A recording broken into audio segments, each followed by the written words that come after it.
जी बिस्मिल्लाहिर्रहमानिर्रहीम। Welcome to your own show. हम और हमारी ज़रात के नए एपिसोड के साथ आपकी खिदमत में हाजिर हैं। जी, प्रोग्राम का मकसद जो है वो हमेशा ही होता है कि हमारी जो मुल्क की मुकम्मल मईशत है उसके ऊपर बात की जाए, ताकि और सबसे अहम अंसर जो उसमें ज़रात का है उसका जो अमल दखल है हमारी आम ज़िंदगी में बहुत ज़्यादा है। पाकिस्तान का आपको पता है कि किसी भी शोबे में सब अगर कोई है जो सबसे ज़्यादा इन्वॉल्वमेंट है वो एग्रीकल्चर है, और इसी वजह से आपकी प्रोग्राम में शिरकत जो होती है वो बाइस इफ्तिखार भी होती है और आपके सवालों के जवाब भी देने के मौका मिलता है।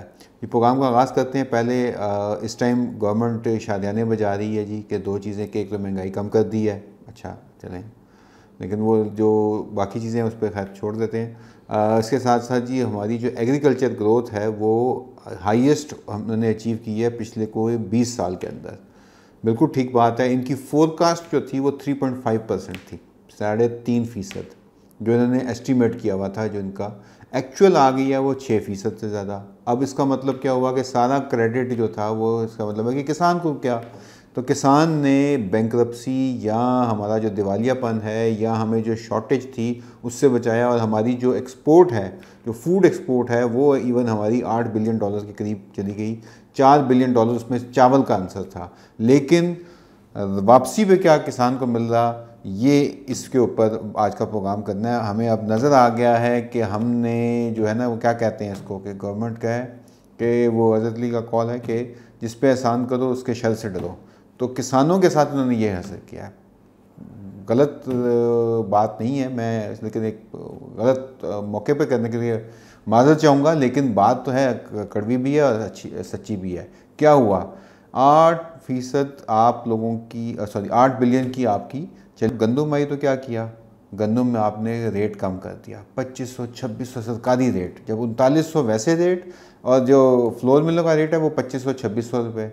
इससे अब बड़ी क्या दगाबाजी, फ्रॉड, इसे मैं क्या कहूँ। दूसरे नंबर पे आपने क्या किया कि जो यूरिया की कीमतें थी, जो इनपुट्स की कॉस्ट थी वो बढ़ा दी। तीसरे नंबर पे आपने क्या किया कि बिजली के जो नर्ख थे, इवन जो अभी करते रहता हैं इस मुल्क के, वो भी अब उंगलियों जो उनसी हैं वो दांतों में दबा के कह रहे हैं कि जी हमारी एग्रीकल्चर के खिलाफ साजिश हो रही है। वो भाई साजिश कैसे हो रही हो, आप खुद कर रहे हैं, अपने हाथ से कर रहे हैं। मैं अभी एक बिल उठा के लाया अभी देख के, कि आपको स्क्रीन पे शायद दिखा भी देता हूँ, चलें। एक सोलर के ऊपर एक मीटर लगता है, ठीक है, मतलब एक अंतहा है ये कि सोलर के ऊपर एक मीटर लगता है। मीटर जो है वो फार्मर ख़ुद ख़रीदता है, ठीक है, और गवर्नमेंट अब उल्टा उससे 1000 रुपये मीटर रेंट ले रही है। मीटर रेंट कि जी हमने आपको मीटर दिया है, ये पहले गवर्नमेंट देती थी, मीटर रेंट समझ आता है वो पुराने वक्त का।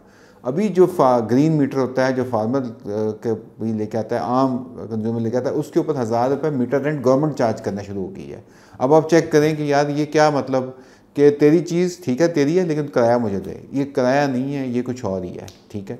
तो ये एक बहुत ही मुश्किल सूरत हाल आ रही है, और इसका असरात मैं पहले से भी कह के आया हूँ कि प्रोग्राम में कि आगे आपको आ रहा है। और आप देखें इसके बाद जो किसान दुश्मन बजट आया था उस पर टैक्स लगाया। अभी ये जो वैल्यू फ़र्क आ गया ना, 60%, आपको पता है कॉटन कम रिपोर्ट हो रही है। 31 अगस्त तक जो नंबर्स थे पंजाब के और सिंध के, इन दोनों को मिला के अगर देखें तो आपकी पिछले साल 31 अगस्त 2023 को जितनी कॉटन हमने जिनस तक पहुंचाई थी वो उसकी 60% कम इस दफ़ा हुई है। अब क्यों ऐसा हो रहा है, इसमें अब आपको इंटरेस्टिंगली ये बात कि इन्होंने एक टैक्स लगाया है जिनस के ऊपर। अब जिनस क्या कर रहे हैं, जिस तरह से वो होता है ना कि यार जितना माल आ रहा है उसमें से कम शो करो, और बाकी जो उनसे है वो अंडर द टेबल जिसे कहते हैं, या छुपा के बताए बगैर उसको आप प्रोसेस करते होते हैं। तो ये वो हो गया सिलसिला, और इसी को देखकर पाकिस्तान जो जिनस एसोसिएशन है और बाकी लोगों ने हाथ खड़े कर दिए। उन्होंने बल्कि इसकी मिसाल यूँ दी है, गलत मिसाल, लेकिन मैं गैर सियासी तौर पे कर रहा हूँ, लेकिन क्योंकि एक मुहावरतन बात कर रहे हैं, उन्होंने कोट कर रहा हूँ, उन्होंने ये कहा है कि जी ये वही चक्कर हो गया अब कि एक्चुअल जो कॉटन आई है, क्योंकि हुकूमत कह रही है 30% कम हुई है, इंडस्ट्री कह रही है 60% कम हुई है। वजह उसकी क्या है, जो 20% जो कमी इसके अंदर आ रही है, वो ये कह रहे हैं क्योंकि टैक्स लगा हुआ है इसके ऊपर, और टैक्स को छुपाने के लिए कि टैक्स नहीं देना, गवर्नमेंट ने टैक्स लगा दिया गलती से, उस टैक्स को कम करने के लिए उसका इम्पैक्ट उन्होंने इसको रिपोर्ट करना ही कम कर दिया। तो वो खुद कहते हैं कि ये वही फ़र्क है जो फार्म 45 और फार्म 47 का है। तो ये अब इस तरह महावरतन ये बात हो रही है। अब कॉटन का जो सिलसिला है, अब मैं एक बहुत बड़ी कंपनी के साथ अभी पिछले साल बैठा हुआ था, पिछले हफ्ते बैठा हुआ था, और उनके लिए इस वक्त सबसे बड़ा मसला क्या बना हुआ है, जितनी आपकी टेक्सटाइल इंडस्ट्री है, क्योंकि वो अब कॉटन के रेट बेहतर हैं, 10,000 क्रॉस कर चुका है। गवर्नमेंट ने रेट उसका 8,500 रखा था 40 का, वो अब बेहतर तरीके से जा रहा है। लेकिन क्योंकि रिपोर्टिंग कम है, किसी को नहीं पता कि कितनी ये कपास जो सी है वो हुई है। तो कपास की पैरामीटर्स को देखते हुए इस टाइम इंडस्ट्री के लिए सबसे बड़ा मसला ये बना हुआ है कि जनाब हमने कितनी इंपोर्ट करनी है, कितनी मिलियन बेल्स हमने इंपोर्ट करनी है। क्योंकि अभी अगर बेल्स के ऑर्डर देंगे तो वो अपने टेक्सटाइल के ऑर्डर पूरे कर सकेंगे। तो हर तरफ जो है वो एक वो क्या कहते हैं इसको, अफरा तफरी है, क्योस है। फार्मर अब लगा नहीं रहा, फार्मर की इनपुट कॉस्ट बढ़ गई है, फार्मर को जो उसकी हिस्सा मिला वो मिलना चाहिए था वो मिला नहीं। उसके अलावा टैक्सेस लग गए हैं, टैक्सेस भी वो अब जो जिसके ऊपर टैक्स लगाया है वो किसान की जेब के ऊपर उसका डाका डाल रहे हैं। तो ये एक अजीब किस्म का ये सिलसिला हुआ है। गवर्नमेंट को चाहिए कि इसके ऊपर इसका हल भी बताता हूँ क्या हो सकता है। एक उसको प्रॉपर तरीके से लेके चले। पाकिस्तान की जो ग्रोथ है हमने अचीव किया है 3.5% जब फोरकास्ट किया हुआ था, एस्टिमेटेड था, और 6 पे चले गए, इतनी बेहतर हुआ। तो इसको तो उल्टा इंसेंटिव देना चाहिए था कि यार आपने हमारी एक्सपेक्टेशन से बेहतर किया है, बोनस मिलता है, कोई चीज़ होती है। किसानों के लिए इस हुकूमत से अभी तक कोई ऐसी चीज़ इस दफ़ा नहीं आई अभी तक, ठीक है। और इसके साथ साथ वही जो चैलेंजेस हैं वो मज़ीद उनके लिए मुश्किलात बढ़ती जा रही हैं। तो ये एक अहम नुक्ता था आज की बात का कि कॉटन के ऊपर जो इस टाइम कोलाम मचा हुआ है, और हर कोई रो रहा है, लेकिन किसान भी रो रहा है, बीच जिनर भी रो रहा है, बाद में जो टेक्सटाइल वाले ख़रीदने वाले हैं वो भी रो रहे हैं, उनको भी नहीं पता कि यार क्या हो रहा आगे। तो ये एक अनसर्टेनिटी है जिसको सिर्फ हुकूमत ठीक कर सकती है और इसको आगे लेके चल सकती है। तो पहली बात तो जी मैंने किया, इसके ऊपर बात करनी थी आप लोगों के साथ। दूसरी बात आते हैं, और वो सिचुएशन अभी जो उभर के आ रही है वो आ रही है कि एक और चीज़ हुई है कि हमने जो $358 का यूरिया का सौदा किया था, इंडिया का टेंडर कल खुल गया है, और उन्होंने जो अपनी फार ईस्ट यानी कि जो ज़्यादा दूर है उसके लिए जो सौदा किया है वो $340 के ऊपर किया है। पाकिस्तान से तकरीबन कोई $15 से $18 सस्ता, और उसका फासला भी ज़्यादा है। उसके मुकाबले में हमने देख के काम नहीं किया। अगेन मैं ये बता रहा हूँ कि आपको 20% अब यूरिया के अंदर एक शॉर्टफॉल आएगा, और इसके साथ साथ जो गैस की सिचुएशन है, और इसके किसान जो है वो इस दफ़ा फर्टिलाइज़र इस्तेमाल कम कर रहे हैं, नहीं कर रहे, ये डाउनवर्ड ट्रेंड चल रहा है। DAP की जो खसूसियत है वो नहीं है। अभी आपके प्रोग्राम में जो सवाल आते हैं, अभी आज भी बात करेंगे उन पर, उनमें आप लोगों ने कहा जी कि हम गंदम का बाइकआउट कर रहे हैं। तो इससे आपकी नेशनल फूड सिक्योरिटी इस टाइम जो सी है वो एक शदीद उसको ख़तरे की घंटियाँ बज रही हैं। क्यों? क्योंकि आपने गलत डिसीजन किया। $4 बिलियन की आपने, या 4 उसकी बिलियन डॉलर के ऊपर आपने उसके ऊपर ख़र्च कर दिए, बाहर से गलत गंदम मंगवाई, गलत वक्त पे मंगवाई, और उससे आपने अपने किसान की जो गर्दन पे अंगूठा रख दिया। और उसके बाद वो बेचारा 4 महीने हो गए हैं वो रो रहा है, उसको कोई दाद रसी करने वाला नहीं है और उसका सिलसिला नहीं है। अब जो वक्त करीब होगा, अभी अगली फसल लगाने का टाइम आएगा, अब उसकी कीमतें ऊपर जाना शुरू हो जाएंगी, और ये सिचुएशन मज़ीद जो है ख़राब हो जाएगी। अब आते हैं जी राइस के ऊपर। राइस की सिचुएशन बड़ी इस टाइम अलार्मिंग है, इन द सेंस कि हमने $4 बिलियन की थी पिछले साल एक्सपोर्ट। इस साल जो अब आ रहा है इसके अंदर 2-3 चीज़ें अहम अंसर आ रहे हैं। एक तो मानसून अच्छी हो गई है इंडिया में, तो वो बड़ा उस पर खुश हैं कि जी हमने 2% एक तो रकबा भी बढ़ा दिया है, और दूसरा ये किया है कि हमारी वो आ रही है, फसल भी अच्छी आ रही है, और आलमी मंडी में कीमतें भी नीचे जा रही हैं। इसलिए उन्होंने कहा कि ठीक है, अब वो तैयारी में हैं अपनी वो बैन को ख़त्म करने। क्यों? क्योंकि उनको ये बड़ी सख्त तकलीफ़ है कि पाकिस्तान ने हमारी मार्केट पे क्यों हाथ फेरा, या हमारी हाथ से निकल गई है पाकिस्तान से, अब उन्होंने कहा जी कि वापस लेनी है। तो ये वहाँ से ख़बरें आ रही हैं। अब उसके लिए हमारे यहाँ क्या हुआ है कि हाइब्रिड राइस का जो है वो कोलाम मचा हुआ है कि वो पैदावार नहीं हुई। बाकी जगहों के ऊपर वो क्या सिलसिला हो रहा है, इसको देख के मेरे ख्याल से जो हमारे किसान हैं वो अपनी तैयारी रखें। अगर आपको पिछले साल जैसी कीमतें नहीं मिलेंगी, ये मैं आपको बता रहा हूँ, लेकिन आप उसके साथ साथ क्वालिटी के ऊपर, क्वांटिटी के ऊपर और इनपुट्स के ऊपर ख्याल रखें। क्यों? क्योंकि अगर आपकी पैदावार फ़ी एकड़ अगर बेहतर हो जाती है तो वो आपके लिए ज़्यादा बेहतर होगा इस तरह, क्योंकि पिछला साल बहुत बेहतर गया है। मैं रात को एक बड़े किसान के साथ बैठा हुआ था, उसकी स्टेटमेंट थी कि वो 2500 मन फ़ी एकड़ गन्ना पैदावार ले रहा है। मैं बड़ी अच्छी बात थी उनसे, तरीका उन्होंने कहा जी मैं थोड़ी सी चेंजेस की हैं मैंने और ये चीज़ें हो रही हैं। तीसरे नंबर पे मैंने उससे बात की, उन्होंने कहा जी पिछले साल मैंने 1 एकड़ का प्याज 56 लाख रुपए का बेचा है। मतलब इतने ज़्यादा उन्होंने इनकम भी लोगों ने ली है। तो अगर हम अपनी पैदावार और हमारे तौर तरीके ठीक हो जाएँ तो बहुत हम अब हमारे पास ये हम प्लानिंग करेंगे अपनी आने वाले दिनों के लिए कि भाई आपकी जो है वो ठीक है, कीमत अगर कम हो जाती है तो हम इसको कैसे बेहतर कर सकते हैं। इसके साथ साथ पिछले प्रोग्राम में मैंने वो बात की थी भारत की जो 2 नंबरी की थी उन्होंने चावल की, और उसके ऊपर आपने काफ़ी सवाल भी किए और उस पर बाकी चीज़ें भी हुई। एक चीज़ और अभी ये हुई है कि इंडियन गवर्नमेंट ने, हम देखें इस मसले का हल कैसे निकाल सकते हैं। एक उनका प्रोग्राम है एग्री स्टैक के नाम से। हमें उस किस्म का program ministry of IT, ministry of agriculture को इसमें जाना चाहिए। इसमें तमाम सूबाई हुकूमतों से करना चाहिए। हमें पाकिस्तान एग्री स्टैक जो है शुरू करना चाहिए। उसमें वो कर क्या रहे हैं कि 3 किस्म की रजिस्ट्रीज़ बना रहे हैं, और उसके लिए जो मोदी सरकार है इसने कोई तकरीबन 2500 करोड़ रुपए की अभी बजट उसको दे दिया है। और वो उन्होंने कह रहे हैं कि हम डिजिटल एग्रीकल्चर मिशन के नाम से वो ये प्रोग्राम ने शुरू किया है कि इंडिया का पूरा जो है वो डिजिटल कर देंगे। मेरे ख्याल से अब वक्त की ज़रूरत आ गई है कि हम अगर इस किस्म के प्रोग्राम, क्योंकि आपने देखा है कि हमारे यहाँ ये रास्त जैसे इन्होंने किया है बैंकों के अंदर कि आपका मोबाइल नंबर ही आपका बैंक अकाउंट बन गया है, तो अब इन किस्म के इंफ्रास्ट्रक्चर चीज़ें आ गई हुई हैं।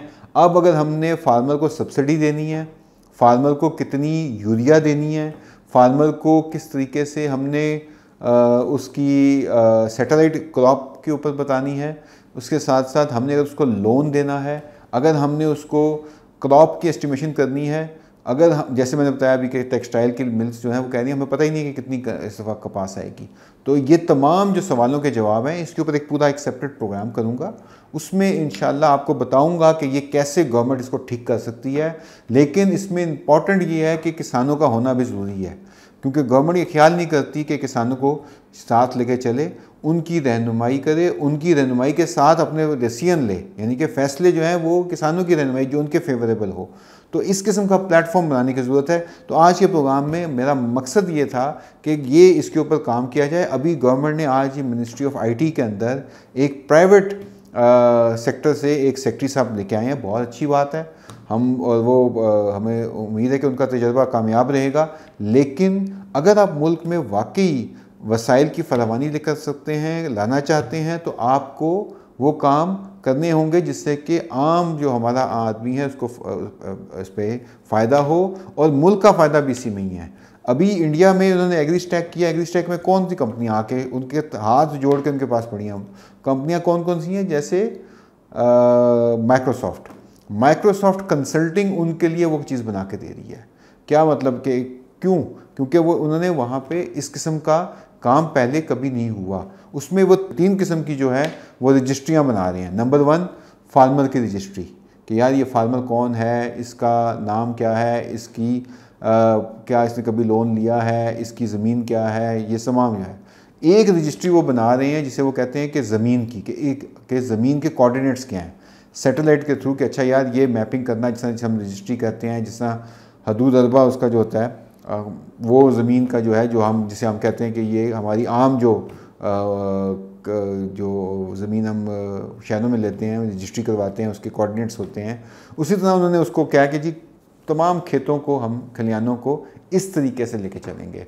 और तीसरी सबसे इम्पॉर्टेंट जो हर टाइम ज़रूरत पड़ गई है वो है क्रॉप रजिस्ट्री, कि भाई कितनी क्रॉप रिपोर्टिंग अभी किस तरह से होती है वो मुझे भी पता है, आपको भी पता है कि मैनुअली कैसे हो रहा है काम। तो उसको देख के हम क्रॉप रिपोर्टिंग के लिए एक क्रॉप रजिस्ट्री की, यार ये किसान है, इस किसान ने ये उगाया था, इतने एरिया पे उगाया था, ये उसके कोऑर्डिनेट्स हैं, इसके थ्रू हम उसको जो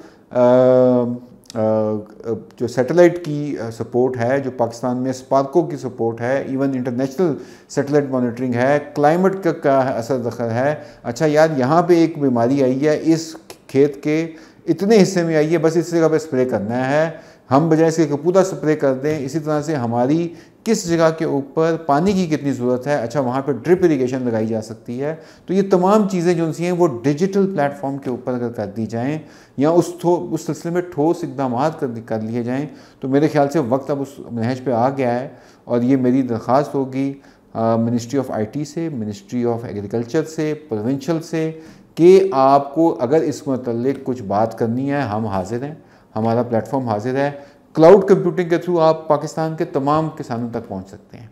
ये अब आपको तो वो सर्विस अब वो नहीं है कि आप मुश्किलात हैं। इसी तरह इंडिया ने एक प्रोग्राम शुरू किया है अभी एग्री शोर के नाम से। उन्होंने अपने जो स्टार्टअप्स हैं, जो टेक्नोलॉजी की स्टार्टअप्स कंपनियां हैं, जो कि यंग लोग उस पर काम कर रहे हैं, उनके लिए एक फ़ंड बना दिया और उनको कहा जी कि इसमें इतने पैसे डाल दिए कि भाई आप एग्रीकल्चर किसानों के मसले हल करें। बजाय इसके कि हम ये रोज़ गैस की सब्सिडी और ये चीज़ और वो चीज़ और ये फलाना टोकन और ये बीच में सारे पैसे आड़ती ले जाते हैं, तो हम उस चीज़ को ख़त्म करने का तरीका ये है कि आप इसको डिजिटल प्लेटफॉर्म के ऊपर ले आएँ। तो आज के प्रोग्राम के अंदर डिजिटल प्लेटफॉर्म की अफादियत मैंने थोड़ी सी बयान की कि ये किस तरह से आपकी ज़राअत की तकदीर बदल सकता है। आपको इसके ऊपर बहुत मेरे ख्याल से ना आप सोच विचार भी करें, प्लस उसको एक्शन में लेके आएँ। और इस प्रोग्राम के थ्रू ये तमाम किसानों को इसमें शामिल होना चाहिए। ये ना हो कि, क्योंकि हमारे यहाँ एक चीज़ डेटा प्रोटेक्शन लॉ कहते हैं, डेटा प्रोटेक्शन की ये ज़रूरी है कि किसान की जो प्राइवेट सिक्योरिटी है, जो उसका डेटा है, कॉन्फिडेंशियलिटी है, वो किसी और के पास ना जाए। ये हमारे मुल्क में इसका प्रॉपर एक कानून साजी हो रही हुई है और मज़ीद होनी चाहिए। लेकिन एग्रीकल्चर के पॉइंट ऑफ व्यू से अगर ठीक करना है तो यही तरीका है। इसी से आपकी ट्रेड भी ठीक होगी, आपकी मैशत भी ठीक होगी और आपकी बहुत सारे जो सेक्टर्स हैं वो मूव ऑन हो जाएंगे, वो चल पड़ेंगे। तो ये एक अहम नुक्ता था आज के प्रोग्राम में। अब आते हैं जी सवालों पे। शुएब साहब का सवाल है ना, मैं उस पर आता हूँ। ये कहते हैं जी सर, वो लोग जो पढ़े लिखे हुए हैं और कुछ एग्रीकल्चर लैंड भी है, वो कहाँ से फार्मिंग सीखेंगे कि हम इंटरनेशनल लेवल की यील्ड ले सकें? प्लीज़ रहनुमाई फरमाएँ। बहुत अच्छा सवाल है जी। मैंने इसीलिए बात की कि अब आपके पास जो है ना, ये जो पावरफुल मोबाइल फ़ोन है, ये डिजिटल स्पेस है, ये आपको नए तरीके बता देता है। मैं दंग रह गया। अभी मैं गया हुआ था पिछले फील्ड में भी था, फैसलाबाद, लाहौर, इस बेल्ट में भी, प्लस कुछ फार्मर से भी मुलाकात हुई। हमारी फील्ड्स भी इसमें टीम भी काम करती हैं। तो लोगों के तजर्बात देख कर पता लगा कि यार कोई बंदा है जो मुझे उसने बताया कि जी मेरी विहाड़ी में ज़मीन है, दरिया के ऊपर है, और अगर उसने 2000 मन से ज़्यादा फ़ी एकड़ गन्ना ले लिया है तो बड़ी हैरत की बात है। हम तो समझते थे चिन्योट में शायद आता है जी 1800 मन तक यहाँ आता है उस साइड पे, तो वो बड़ा ज़बरदस्त होगा, लेकिन लोग 2500 मन तक उसने मुझे कहा। फिर उसने मुझे ये बताया कि इसी तरीके से इन्फॉर्मेशन हमने गैदर की उससे, और मज़ीद आपको भी बताएंगे उसमें डॉक्यूमेंट्री करके उसको, कि हमें अभी फॉर एग्जांपल अब हम टमाटर की काश्त शुरू करें, पाकिस्तान की एवरेज को तकरीबन 10-12 टन है फ़ी एकड़। हम अब टारगेट कर रहे हैं पाकिस्तान में कुछ 40 टन फ़ी एकड़, लोगों ने 42 तक लिया हुआ है।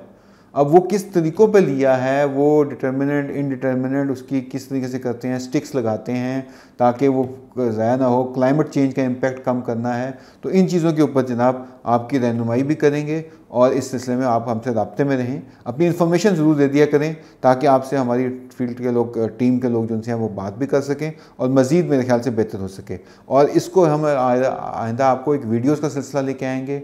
हमारी इस सिलसिले में काफ़ी बड़ी कंपनी से भी बातचीत है।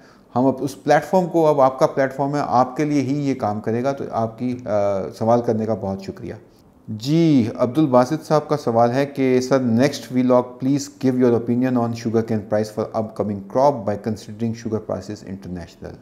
अच्छा जी, अब इंटरनेशनल प्राइसेस को देख के, सिचुएशन को देख के ये सिलसिला लग रहा है कि आसपास हम देखते हैं क्या हो रहा है, उसके मुताबिक ही देखते हैं। अभी गवर्नमेंट और शुगर इंडस्ट्री के दरमियान एक वो सिलसिला चल रहा है जिसमें कि गवर्नमेंट उनको करने दे नहीं रही इजाज़त। अभी ये सिचुएशन हुआ है कि आज ही ये ख़बर है कि गवर्नमेंट अब इसको कंसिडर कर रही है जो उन्होंने रोका हुआ है, और 500,000 तक अगर वो अपना स्टॉक क्लियर कर दें जो उनके पास पड़ा हुआ है, ताकि नेक्स्ट सीज़न को पता है नवंबर में 15 नवंबर 20 नवंबर के आसपास क्रशिंग शुरू हो जाएगी।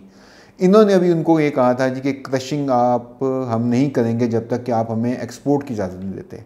अच्छा, ये सेंट्रल एशिया की स्टेट्स को हमारी चीनी की ज़रूरत है, वहाँ पे ऑर्डर्स भी हैं, वहाँ रेट भी अच्छा मिल सकता है और ये फार्मर को पास ऑन भी किया जा सकता है। तो इस सिचुएशन को देखते हुए हमारा मकसद है कि फार्मर को अच्छी प्राइस मिले और वक्त पे मिले पैसे। तो ये दो ऐसे एस्पेक्ट हैं जिसके ऊपर कि हम आपके साथ मिलकर काम करने को चाहते हैं, और उसका तरीका ये है कि मेरे ख्याल से अगर गवर्नमेंट ठीक तरह से डिसीजन ले, जैसे एक गलत मूव उन्होंने की, गलत टाइम के ऊपर एक्स्ट्रा गंदम मंगवा के, और फिर जब कीमतें ज़्यादा थी तो आपको वो गंदम इंटरनेशनल मार्केट में बेच के पैसे कमा भी सकते, तो फार्मर का भी मसला हल हो जाता और गवर्नमेंट को इतना बुरा भला ना सुनना पड़ता।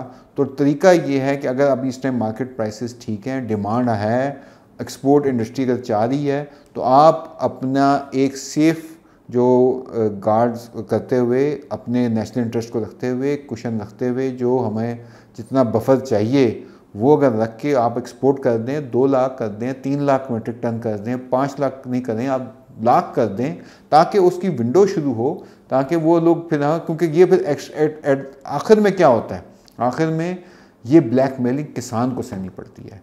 फार्मर इस तरह से होता है क्योंकि वो क्रशिंग नहीं करेंगे, क्रशिंग करने के बाद क्या वो गन्ना काट के खड़ा होगा किसान, ऊपर से सर्दी पड़ रही होगी, गन्ना सूख रहा होगा, और उसके बाद उसका वेट कम हो रहा होगा, तो मसले का हल मज़ीद बढ़ जाएगा, तो आपको फिर अगली फसल के लिए उनके पास पैसे नहीं होंगे। तो आप ऑलरेडी 2 फसलों के लिए एक ठेस पहुंच चुकी है, तो गवर्नमेंट को मेरे ख्याल से इसके ऊपर बैठ के ये मसला हल करना चाहिए जी। एक सवाल था अल्ताफ़ साहब का, बहुत शुक्रिया। तो इंडिया में यूरिया कैसे सस्ता है?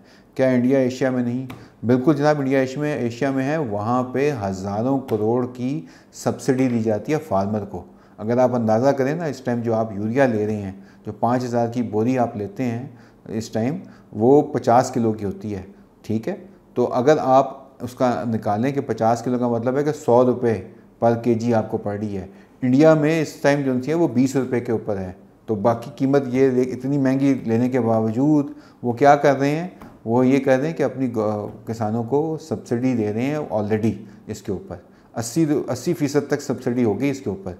तो आपको ये चीज़ें बताने का मकसद यही था कि हमें अपने आप को इनपुट कॉस्ट को कम करना है। लेकिन इसके साथ साथ हमारा एक प्रोजेक्ट जो हमने शुरू किया हुआ है और जो वक्त की ज़रूरत है, जो फ्यूचर है वही है, वो कोटेड यूरिया, बायो फर्टिलाइज़र, इसकी जितनी अफादियत है, रीजनरेटिव एग्रीकल्चर, उससे आप भरपूर फ़ायदा उठाएं। आपका ये प्लेटफॉर्म उसके ऊपर भी आपको कहता है कि आप बिल्कुल अपने यूरिया और इसके ऊपर कीमियाई खादों पे ना जाएं, आप बायो फर्टिलाइज़र के ऊपर आएँ, या नाइट्रोजन, जो वो वाली खादें नाइट्रोजन की जो कि जिनकी की एफिशिएंसी बेहतर हो, उनको इस्तेमाल करें ताकि हमारे माहौल पे भी कम से कम असर पड़े। तो जी, आज के प्रोग्राम में मेरे ख्याल से काफ़ी लंबा भी हो गया, लेकिन बात करनी ज़रूरी थी। आपको अपने हक़ के लिए हम लड़ना पड़ेगा और उसके लिए हम हाजिर हैं। आइंदा प्रोग्राम में ज़रूर हमारी अपनी राय का इज़हार कीजिएगा। इसके साथ साथ अगर आपने हमारा चैनल सब्सक्राइब नहीं किया, हमारे सोशल मीडिया प्लेटफॉर्म अवेलेबल है किसान मददगार के नाम से, उस पर ज़रूर अपनी राय से हमें आगाह करें। आइंदा प्रोग्राम तक के लिए बहुत शुक्रिया। अस्सलाम वालेकुम।